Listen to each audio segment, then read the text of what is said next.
There are moments on the fringes of royal history when the divide between two very different worlds becomes so stark, so unintentionally ironic, that it almost insists on being recorded. Christmas 2025 delivered exactly that, neatly packaged, whether by design or pure coincidence. On one side sat Catherine, Princess of Wales, quietly at the piano beside her 10-year-old daughter, Princess Charlotte. Together, they performed a gentle, deliberate duet, broadcast to millions during the annual Together at Christmas Carol service. No commentary, no branding, just music. On the other side, a festive lifestyle newsletter landed from Montecito. It showcased dim sum leftovers, scented candles, cozy captions, and a remarkable commitment to sentences that seemed determined never to end. If the contrast feels lopsided, that's because it is. Did you see Not what in terms of I did? status. And That discussion I was settled long ago. But in purpose, execution, and tone. One moment was formal, restrained, and quietly symbolic. The other felt rushed, as though assembled just before midnight by someone refreshing headlines and thinking, post something, anything. On Christmas Eve, British television aired Catherine's annual carol service. It opened with a pre-recorded segment filmed at Windsor Castle. Catherine at the piano, Charlotte beside her. Hands carefully placed, posture composed, focus unbroken. There was no explanation, no speech, no lifestyle framing. Only the music. The message didn't need translation. This wasn't spectacle. It was continuity. Charlotte wasn't pushed to the front, hyped, or presented as extraordinary. She was simply included, learning how public life works by being gently folded into it. The following day brought the traditional Sandringham walk to St. Mary Magdalene Church. Catherine wore soft tartan in deep, muted shades. Fashion commentators immediately noticed what the Wales family consistently does well. The adults subtly step back so the children can step forward. Charlotte, in particular, was allowed space to shine. She greeted well-wishers, accepted small gifts, and calmly handed bouquets to aides, always with a quiet please or thank you. No fuss, no awkward pauses, no drama. And that calm efficiency is where the contrast begins to bite. According to Hello magazine, Catherine's look served two purposes: a respectful nod to Scottish heritage and a conscious effort not to visually overshadow her daughter. In royal terms, that's called reading the room. Charlotte is 10 years old. She's being introduced to public life slowly, deliberately, and with clear boundaries. This is the distinction many observers overlook. The Wales children are public figures because their futures are public. Their visibility isn't optional, but it is managed carefully, consistently, and with long-term stability in mind. Which leads to the inevitable question: when relevance is no longer automatic, how does someone who stepped away from the system respond? Enter the newsletter. Within hours of the Wales family's Christmas coverage, subscribers to Meghan Markle's lifestyle brand received a festive message. Not from a monarch, not from a head of state, not from anyone holding a constitutional role. Just a letter.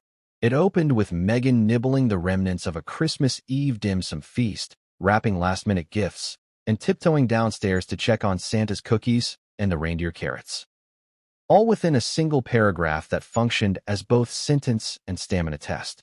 From there, readers were guided through pajama-clad board games, flickering candles, dogs snoring nearby, endless grazing, and intriguingly vague sidebars.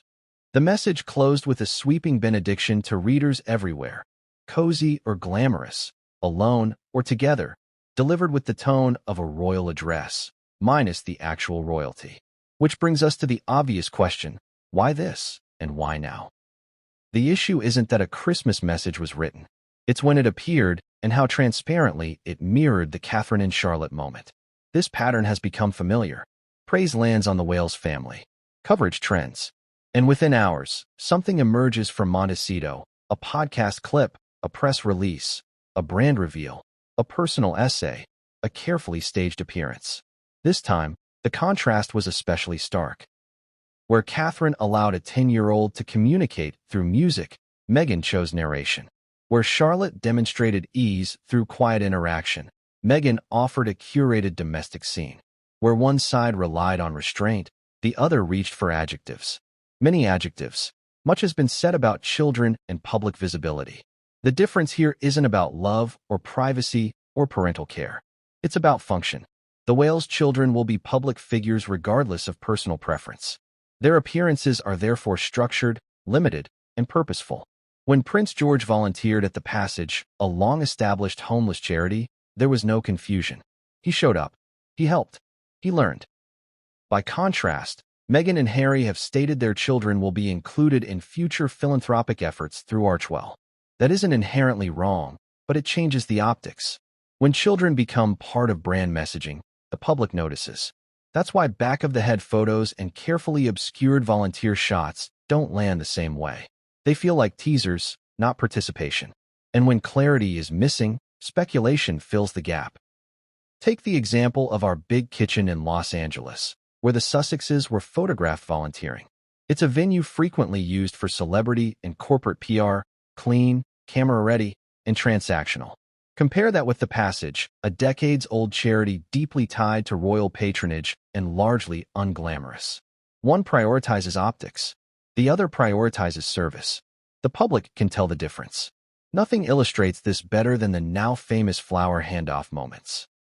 At Sandringham, Princess Charlotte calmly passed her bouquets to an aide, exactly as protocol dictates, without comment or hesitation. In another clip, she politely asked an assistant to hold her items and immediately said thank you. This isn't precociousness. It's training. By comparison, during the September 2022 walkabout following Queen Elizabeth II's death, Meghan appeared reluctant to hand over flowers, reportedly insisting on placing them herself before eventually passing them to an aide. Security protocol exists for a reason.